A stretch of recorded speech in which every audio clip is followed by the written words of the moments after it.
तुम लोगों को आवाज भी नहीं आ रही मेरी? इतनी खुशियां मना रहे हो पास होने की। नहीं चलेगी मुझे आइए तो नहीं तो ये तुम ठीक कह रही हो। और इसे एक से एक अच्छा मिलता था।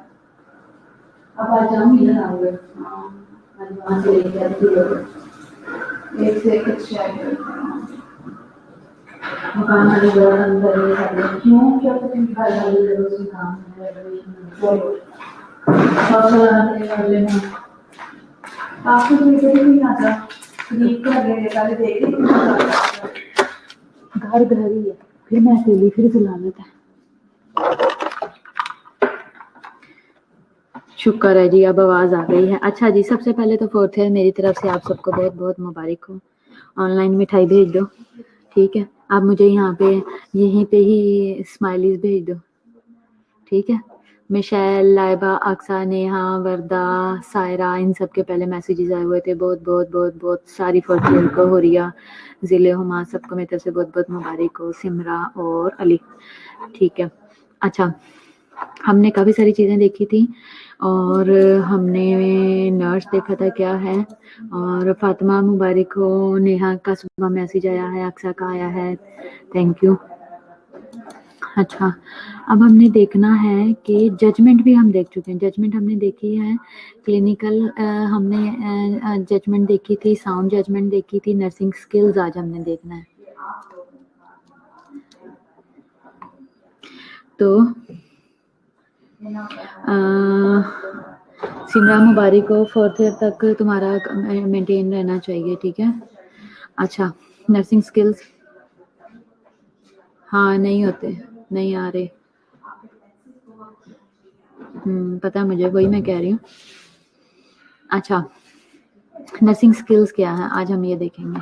जजमेंट तक हमने देख लिया था आज हम स्किल्स देखेंगे। Nursing skills are carried out to achieve a specific patient centered purpose rather than completion of the skills itself being the end goals ठीक है। तो नहीं अक्सर नहीं हो रही वो आता है डब्बे डब्बे बने हुए आते हैं। अच्छा नर्सिंग स्किल्स क्या है आज आपको पता है अगर लाइव लेक्चर होता तो क्या होता।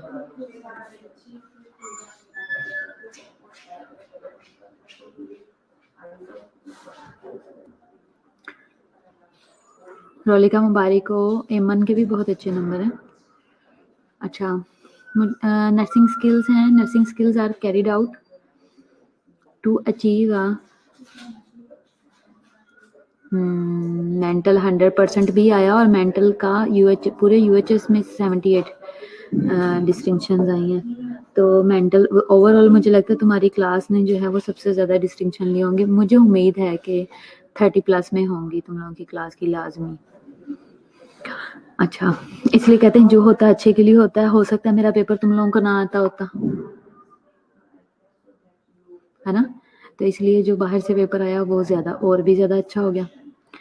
अच्छा हाँ जैसे लास्ट टाइम की थी तुम लोगों ने सा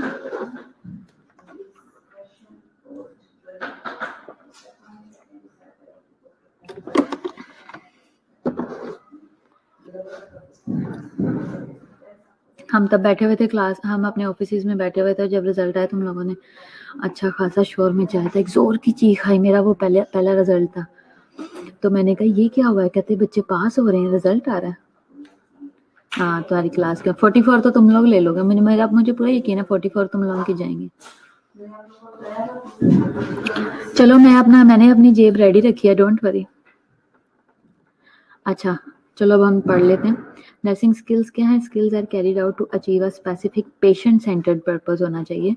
अब नर्सिंग स्किल्स जो हम कैरी आउट करते हैं उनको अचीव करने के लिए या उन नर्सिंग स्किल्स का जो हमारा टारगेट होता है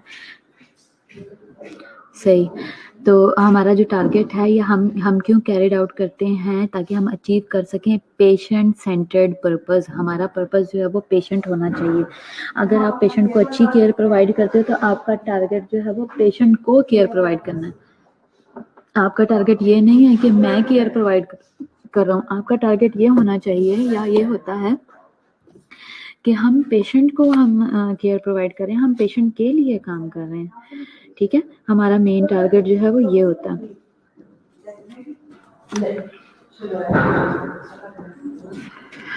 अच्छा, फिर इसके बाद क्या, पेशेंट सेंटर्ड होना चाहिए, और दूसरा rather than completion of skill, ना कि ये कि अच्छा टेम्परेचर लेना है या फिर पेशेंट को बाथ देना है, ये हमारा टारगेट है। और पेशेंट सेंटर्ड नहीं है। पेशेंट कहता है कि भाई मैं ज़रा ना अच्छे तरीके से नहाना चाहता हूँ, या पेशेंट कहता है कि मैं खुद से सोप लगाना चाहता हूँ, मैं अपने बाजुओं को मूव करना चाहता हूँ, ठीक है। तो लेकिन अगर जो नर्स सिर्फ अपनी स्किल कंप्लीट करना चाह रही है, सिर्फ उसका टारगेट है कि मेरा ये काम हो जाए, और रादर देन पेशेंट की हेल्प की जाए या पेशेंट को सेटिस्फाई किया जाए, इस पे फोकस करने की बजाय वो सिर्फ अपना टास्क कंप्लीट करने पे फोकस रख रही है, तो इसमें क्या होगा, प्रॉब्लम आएगी कि पेशेंट जो है वो सेटिस्फाई नहीं होगा, वो सिर्फ आपका जो बाथ देने का टास्क है वो कंप्लीट होगा, पेशेंट को सेटिस्फेक्शन नहीं होगी। अगर आप बाथ दिलवा रहे हो, सिर्फ हाथ मुंह धुलवा दो और बाजू धुलवा दो और कहो कि आपका कंप्लीट बात हो गया, तो क्या पेशेंट उससे सेटिस्फाई होगा? कभी भी नहीं होगा, ठीक है।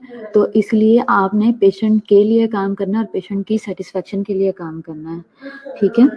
तो हमने पेशेंट सेंटर्ड हमारा होना चाहिए कोई भी काम, और इसी तरह हमारा काम सिर्फ अपनी स्किल कंप्लीट करना नहीं होना चाहिए, आपकी जॉब सेटिस्फेक्शन के साथ आपकी केयर सेटिस्फेक्शन भी होनी चाहिए, पेशेंट सेटिस्फेक्शन भी होना बहुत ज़रूरी है, ठीक है। Completion of the skill itself being the end गोल। फिर उसके बाद skills are made up of variety of action. जो स्किल्स हैं वो made up of variety of actions पे होती हैं and characterised by harmony of movement, ठीक है। प्रिसीजन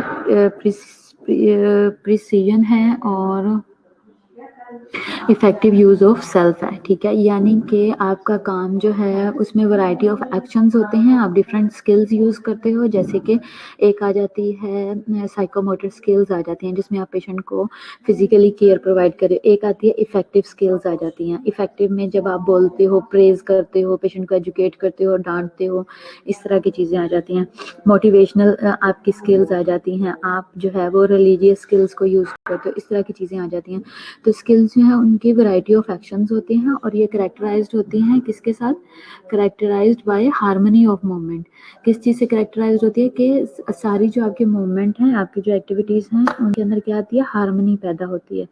उसके अंदर जो है वो क्या चीज़ आती है कि आपकी जो है वो हार्मनी का मतलब है कि एक फ्लो बन जाता है, ठीक है। एक फ्लो में काम करना शुरू कर देते हो, एक सीक्वेंस में और एक रिदम में काम शुरू हो जाता है, और प्रिसाइज होता है और इफेक्टिव यूज़ ऑफ सेल्फ आप करवाते हो। इसे स्किल कहते हैं कि आपने अपने आप को, अगले बंदे को ऑफर किया अपने स्किल्स को कि मैं ये काम कर सकती हूँ, मैं आपकी हेल्प कर सकती हूँ, मैं आपके काम आ सकती हूँ, और उसने उसका इफेक्टिव यूज़ किया। कंसेप्ट्स और इसके अलावा पर्सन क्या है। अब ये तो हमने देखा था कि स्किल्स क्या है, अब हम देखेंगे कि पर्सन क्या है, पर्सन की डेफिनेशन क्या है। ईच पर्सन वेदर नर्स और patient is endowed with a unique potential to develop self-sustaining resources।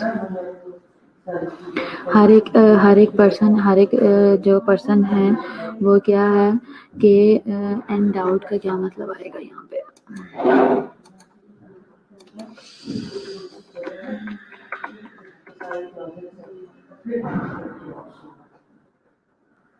Provide करता है या उसके अंदर प्रोवाइड विद अ क्वालिटी है, एबिलिटी है, या उसका अपना एसेट है। यानी कि ईच पर्सन क्या है, ईच पर्सन उन्होंने कहा है वेदर नर्स और पेशेंट, चाहे कोई पेशेंट है या नर्स है। सुनैना कैसी हो, मुबारक हो, तुम रह गई थी, तुम्हें मुबारकबाद नहीं दी।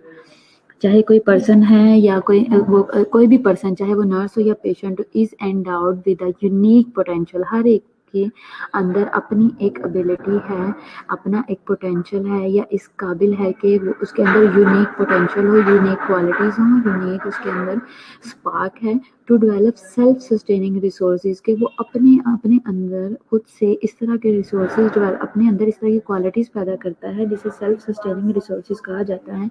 जैसे कि आपको पता है कि मेरे अंदर ये क्वालिटी है कि मैं अच्छी ड्राइंग कर सकता हूँ, तो आप अपने आप को यूटिलाइज करवाते हो कॉलेज के लिए, अपनी क्लास के लिए। आप कहते हो कि मेरे अंदर ये क्वालिटी है कि मैं अच्छा बोल सकता हूँ, तो मैं क्लास को अच्छा रिप्रेजेंट करूँगा।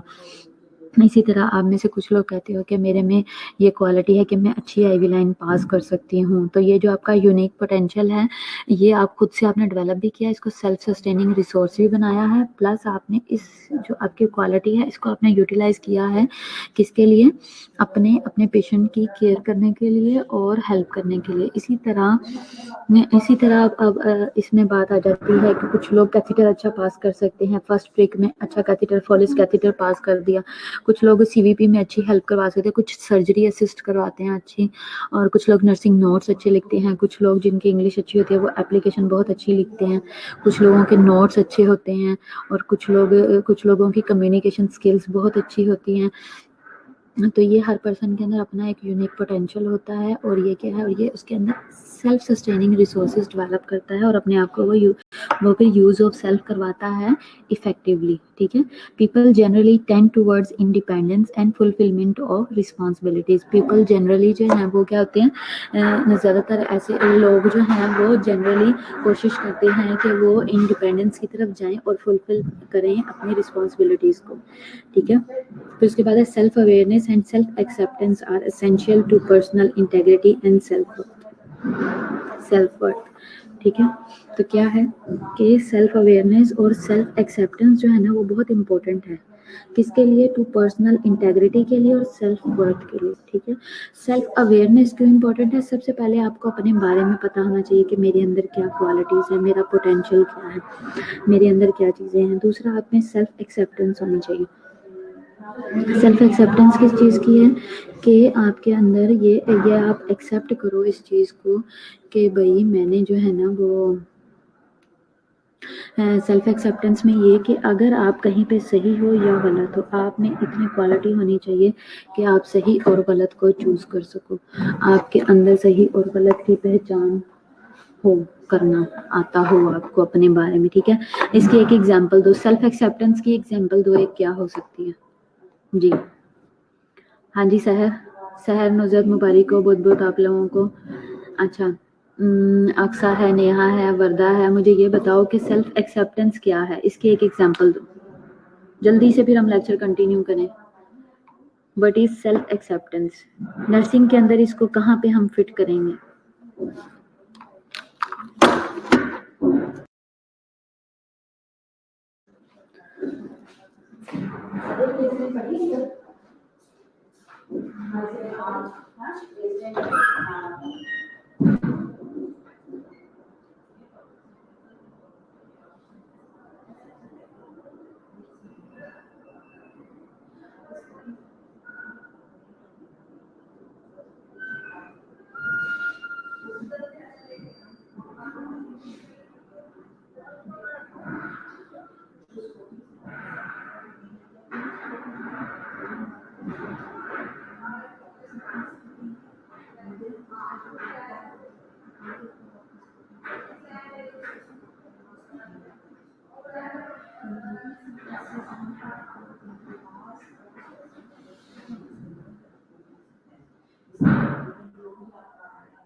अबीरा से लगा के आई हूँ।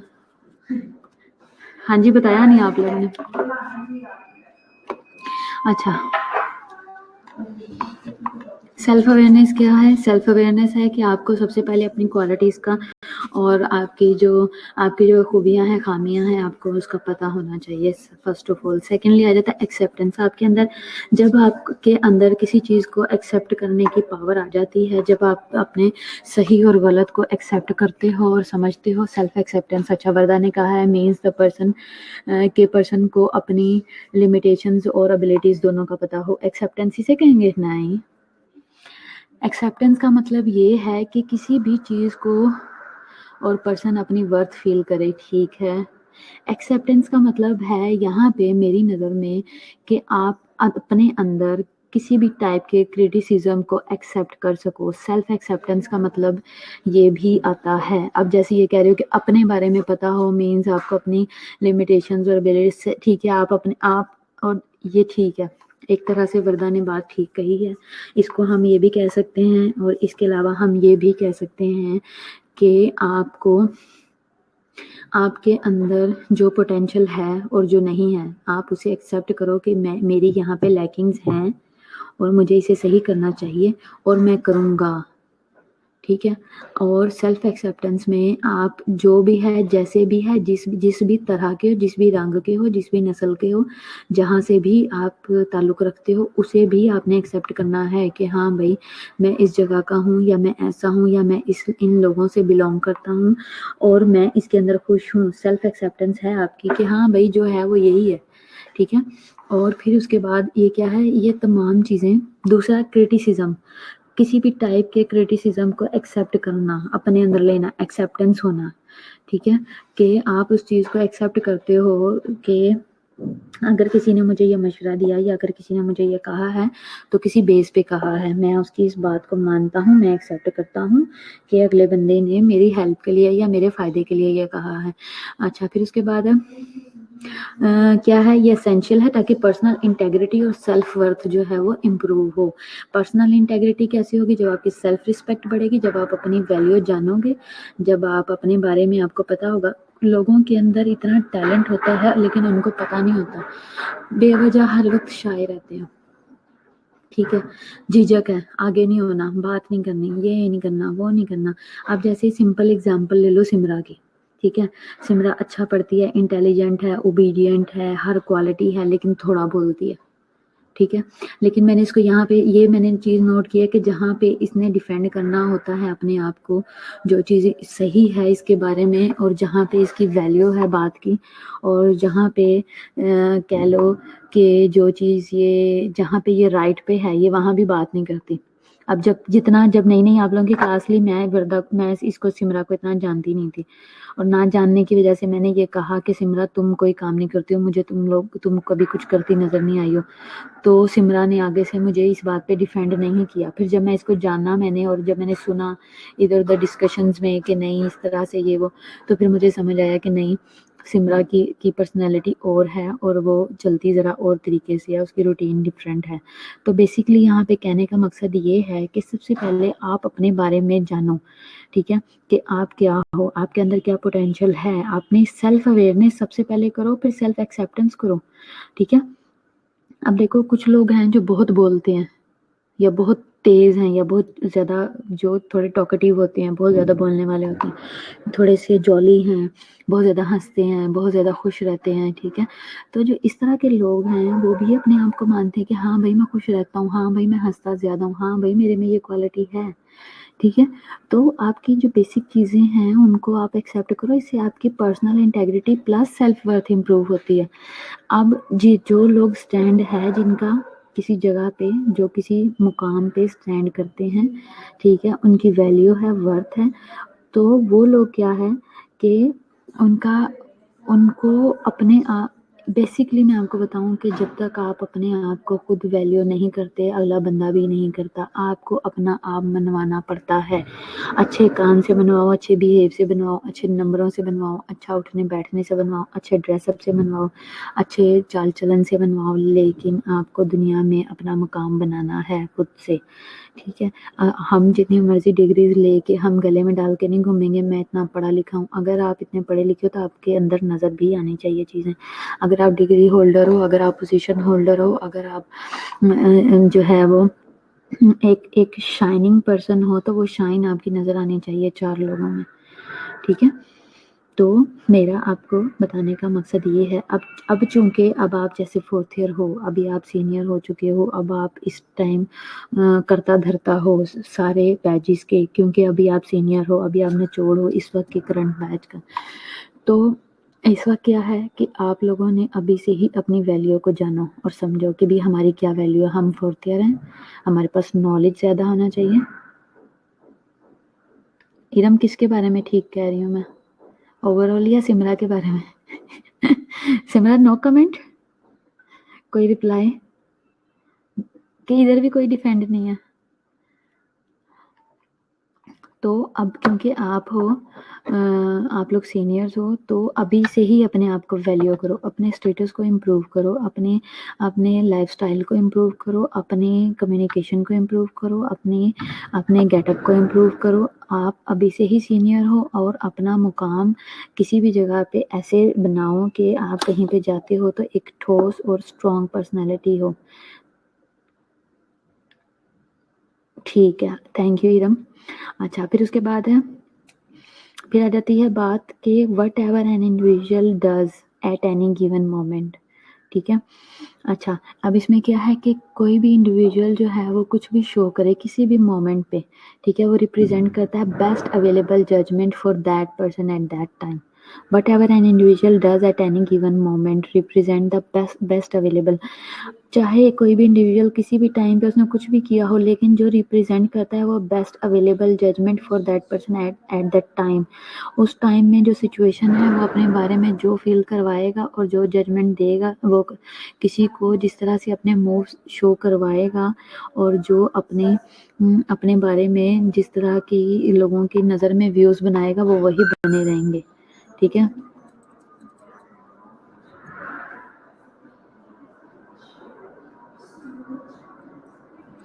आप ये कोशिश करो कि आपके बारे में लोगों के व्यूज़ हमेशा अच्छे रहें और अच्छी चीज़ हो। लेकिन एक और चीज़ मैं आपको बताऊँ कि कभी भी जो है वो बहुत ज़्यादा ओपन अप नहीं होना चाहिए चीज़ों के लिए आपको। As a person, as a normal human being मैं ये कहती हूँ कि हर एक जगह पे आप अपना एक रोल प्ले करते हो। हर एक जगह पे हर एक आपका रोल डिफरेंट है। अब जैसे मैं आपको बताऊँ कि जैसे मिशैल है और कौन लोग हैं यहाँ पे, जैसे हाजिरा और आमना है, ये बहनें हैं मेरा ख्याल, हाजिरा और आमना। फातिमा बहन है मेरा ख्याल, हाँ, हाजिरा और फातिमा बहन है, लेकिन ये आमना भी इनके साथ ही होती है, 2 आमना है ना। तो बेसिकली क्या है कि इन लोगों का जो आपस में है वो रोल इसके साथ इन इन जो इनकी फ्रेंड्स हैं, जैसे कि सपोज मैं रूप और मिशेल का कह लो, इनका मुझे पता है, नेहा का और मुबशरा का कह लो कि ये फ्रेंड्स हैं, जो इनका आपस में रोल होगा ना, जिस रोल में ये रहेंगी वो इनका सबके साथ नहीं होना चाहिए। मीन्स कि इतना ओपन अप आप इतने ना हो कि लोग आपके बारे में जजमेंट रखें। हर एक के साथ आप अपने एक रोल में रहो और उस रोल को ठीक से प्ले करो। ठीक है, और अगर आप हर चीज़ में ही आप ओपन हो जाते हो तो फिर बहुत सारी चीज़ें कवर करना आपके लिए मुश्किल हो जाता है। ठीक है, तो हमने सब चीज़ों को साथ साथ लेके चलना है।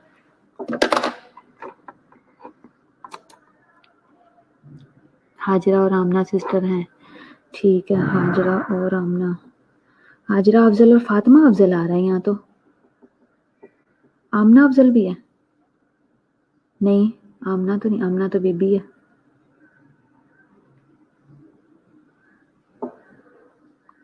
फातिमा अफजल,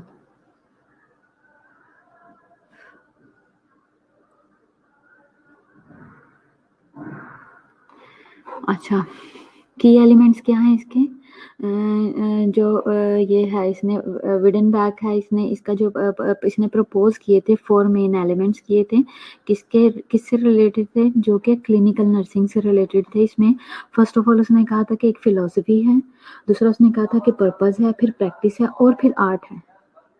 ठीक है, तो की एलिमेंट्स टोटल 4 हैं, एक फिलॉसफी है, एक पर्पस है और प्रैक्टिस है और आर्ट है। टोटल ये 4 चीज़ें हैं, ये इसके की एलिमेंट्स हैं। इनको अब हम आगे डिटेल में देखेंगे। आमना और हाजरा की, अफजल कौन है फिर, अफजल क्यों लिखा हुआ है, हाजरा अफजल,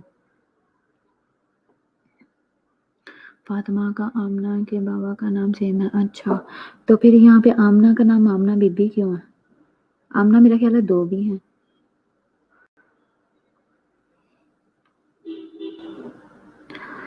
तो फिलॉसफी क्या है, the nurses philosophy is their attitude and believe about life and how that affected reality for them. ठीक है, इसमें क्या है कि नर्सिस की जो फिलॉसफी है, इज देयर एटीट्यूड, नर्सिस की फिलॉसफी जो है वो उन क्या है, किस पे है, उनके एटीट्यूड पे और बिलीफ पे अबाउट लाइफ। ठीक है, और अबाउट लाइफ है and how that effect reality for them, किस तरीके से ये जो है फिलोसफी उनकी लाइफ पे किस तरह से असर करती है। अच्छा, सही, चलो ठीक है। अच्छा, नर्सिस की फ़िलॉसफ़ी जो है वो क्या है, is their attitude and believe. Nurses के लिए जो फ़िलॉसफ़ी है वो ये है कि इनका एटीट्यूड और बिलीव जो लाइफ से रिलेटेड है, और how that affected reality for them, और किस तरीके से रियलिटी जो है वो इफ़ेक्ट करती है इनकी लाइफ के ऊपर, और किस तरीके से ये इफ़ेक्ट करता है रियलिटी फॉर देम, कि इनके ऊपर रियलिटी किस तरीके से इफ़ेक्ट करती है, या इनकी रियल लाइफ सिनेरियोज़ क्या हैं। बेसिकली नर्सिस की फ़िलॉसफ़ी ये है या इस पे है। जो विडन बैक है वो ये कहती है, उसका बिलीव है कि there were three essential components associated with our nursing philosophy.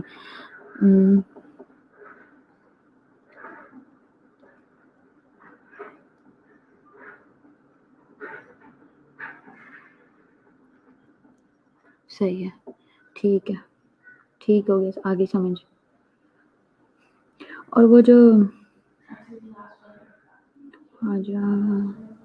चलो ठीक है, आप लोग आओगे तो मैं बाय फेस पूछूंगी। एक इनकी फ्रेंड भी है ना लंबी सी, उसका नाम भी तो मेरा ख्याल आमना है।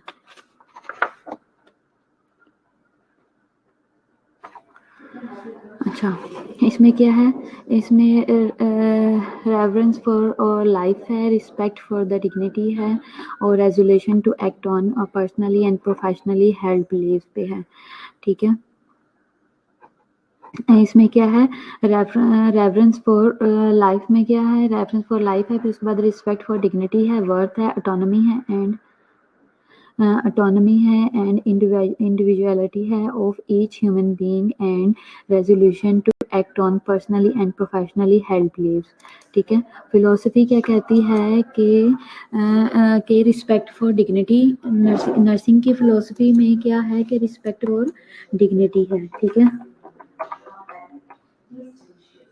और इसके अलावा डिग्निटी के ऊपर बहुत ज़्यादा काम किया जाता है। नर्सिस को अपनी सेल्फ रिस्पेक्ट बहुत प्यारी है, वर्थ है नर्सिंग की बहुत ज़्यादा। फिलोसफी कहती है ऑटोनॉमी है, ये आंसरेबल है। ऑटोनॉमी का मतलब क्या है कि ऑटोनॉमी का मतलब है कि खुदकार, यानी कि खुद से करने वाले, और ऑटोनॉमस है। ठीक है,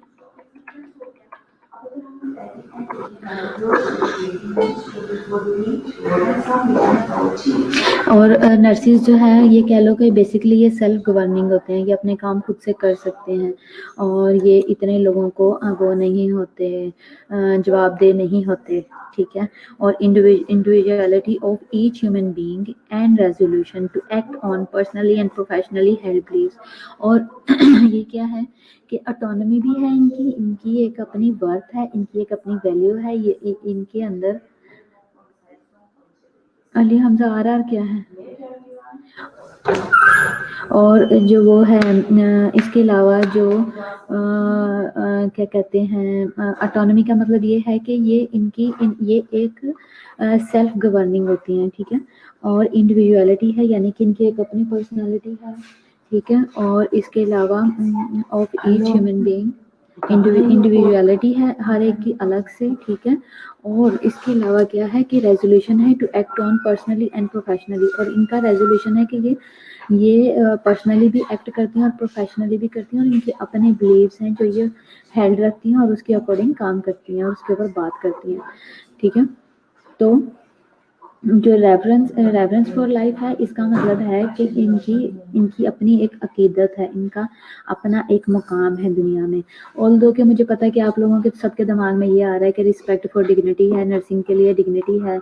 लोगों की नज़र में फिलोसफी कहती है कि इनको डिग्निटी देनी है, वक़ार देना है, इनकी बहुत वर्थ है, ऑटोनॉमी है, ये खुद से डिसीजन ले सकती हैं। लेकिन मुझे पता है आप लोगों के दिमाग में ये आ रहा होगा कि ऐसा कुछ नहीं है, हमारे ना हमें राइट्स दिए गए हैं, ना हमारी कोई इज्जत है, ये वो इंडिविजुअलिटी तो हमारी है ही नहीं। इंडिविजुअली तो हम कुछ ना कर सकते हैं, ना सोच सकते हैं, ना डिसीजन ले सकते हैं, है ना।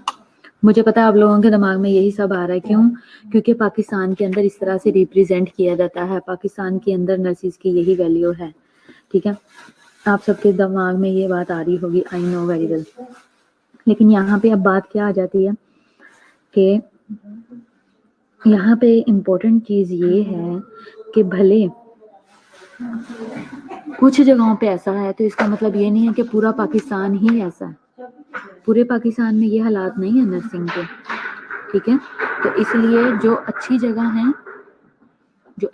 हैं, जैसे कि अच्छे जो हॉस्पिटल्स हैं, जो स्टैंडर्ड हॉस्पिटल्स हैं, जिनमें स्टैंडर्ड केयर प्रोवाइड की जाती है, और स्टैंडर्ड जो है वो लेक्चर है 12 बजे तक।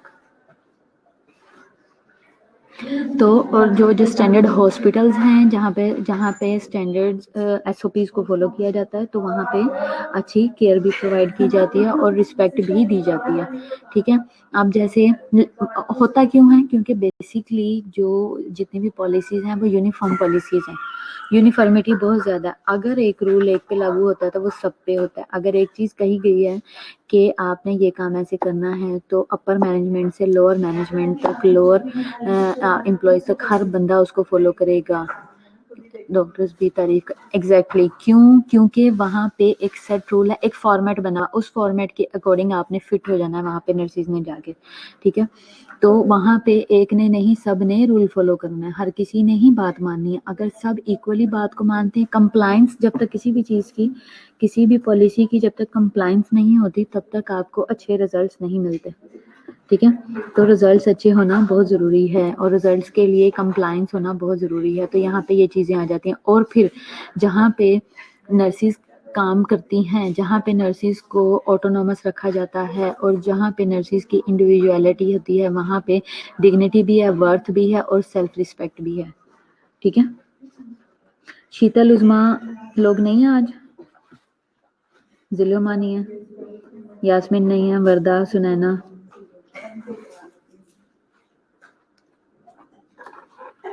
अब आप लोग पास हो गए तो क्या लेक्चर नहीं लेने हैं? ये बड़े इंपॉर्टेंट लेक्चर्स हैं, इनको मिस ना करो, ठीक है।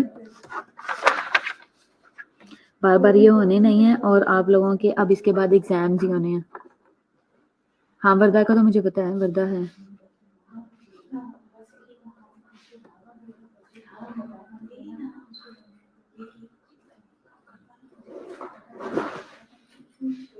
नहीं, मैंने वर्दा का बोला भी नहीं है, मैंने पूछा है इसका यास्मीन लोगों का मैं कह रही हूँ, वर्दा का मैंने वैसे नाम लिया था। वर्दा है, मुझे पता है, उससे मेरी सुबह भी बात हुई पहले भी। सिमरा ग्रुप में मैसेज करो सबको, और सबको ज़रा सख्ती से बोलो कि सब लोग टाइम से क्लास लें और इस तरह से इग्नोर ना करें, ठीक है।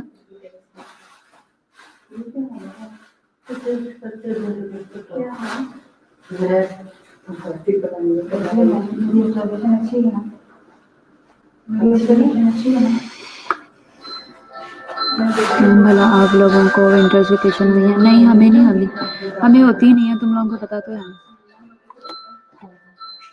हमें तो पहले भी कभी नहीं हुई। क्रिसमस को भी मुश्किल है।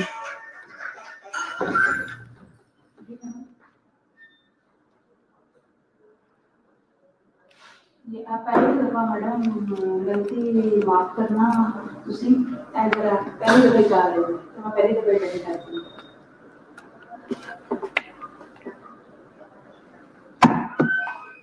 पता है, हुक्म करता है।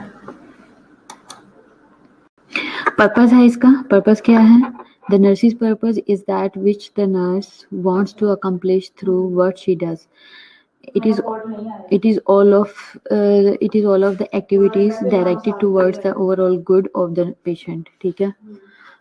नहीं, 25, 26, 27 की छुट्टी है, क्योंकि 25 की तो ऑलरेडी है, क्योंकि वो आ गया है 25 है, और कल के होंगे बस, उसके बाद मंडे से होंगे, 3 दिन आपकी ऑफ है। नर्सिस का पर्पस क्या है? Nurse's purpose is that which the nurse wants to accomplish through what she does, के पर्पस ये है, पर्पस वो है कि जिसमें नर्सिस जो हैं कोशिश करती हैं या चाहती हैं कि अकम्प्लिश करें थ्रू व्हाट शी डज, कि किसी मकसद को सामने रखते हुए अपने काम को कंप्लीट करें, उसे पर्पस कहा जाता है। It is all of the activities, ये तमाम वो एक्टिविटीज़ हैं जो कि डायरेक्टेड की गई हैं towards the overall good of the patient, patients की गुडनेस के लिए। 78 डिस्टिंक्शन है। खैर मुबारक, इधर से कम से कम भी 40 होंगे। 2 मिनट बैठ जाओ, 2 मिनट, हाँ बस एंड हो रहा है। अच्छा हम्म है अच्छा। अब मेरी बात सुनो, हम क्या करते हैं हम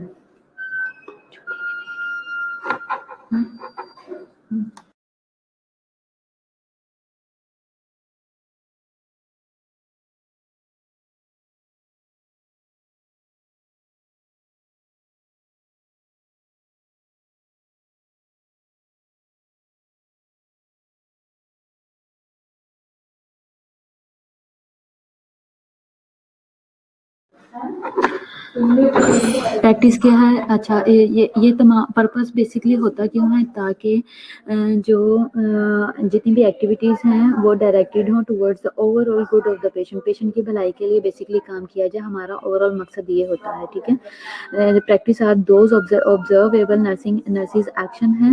ठीक है, प्रैक्टिस क्या है, ये वो ऑब्जर्वेबल नर्सिंग एक्शंस हैं that are affected by beliefs, जो कि बिलीव की वजह से इफेक्टेड होते हैं, और फीलिंग्स हैं about meeting the patient's need for help. ठीक है, इसके अलावा ये इफेक्टेड होते हैं बाय बिलीव।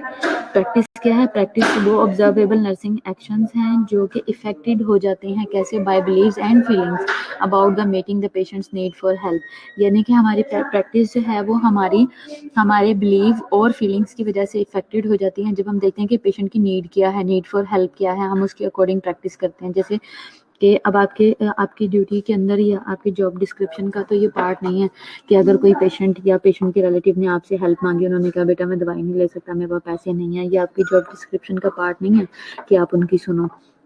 ठीक है, लेकिन जब उनका आपने दुख सुना तो अगर आपने मुनासिब समझा तो आपने उसको थोड़ा सा फाइनेंशियली हेल्प कर दिया, तो ये आपका जॉब का पार्ट नहीं है, लेकिन आप अपने बिलीव और फीलिंग के अकॉर्डिंग उनकी हेल्प की, ताकि पेशेंट्स नीड जो है ना, नीड फॉर हेल्प, वो मीट हो सके।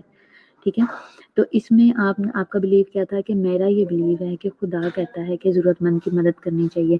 आपने फील किया कि वो सच्चा है, उसको वाकई ही ज़रूरत है। ठीक है, तो इस चीज़ को सामने रखते हैं आपने उनकी हेल्प कर दी। ठीक है, तो ये क्या है, ये हमारी प्रैक्टिस है। क्लियर हो गई यहाँ तक?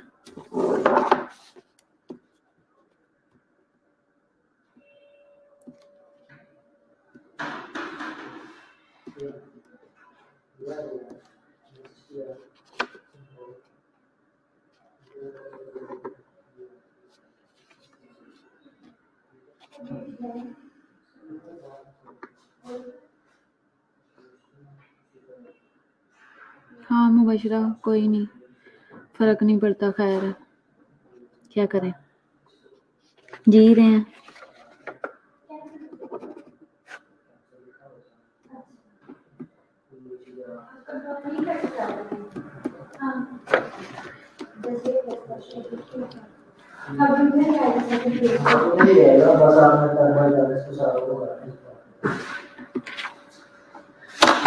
चलो ओके, लेक्चर एंड हो गया, बाय, खुदा हाफिज़।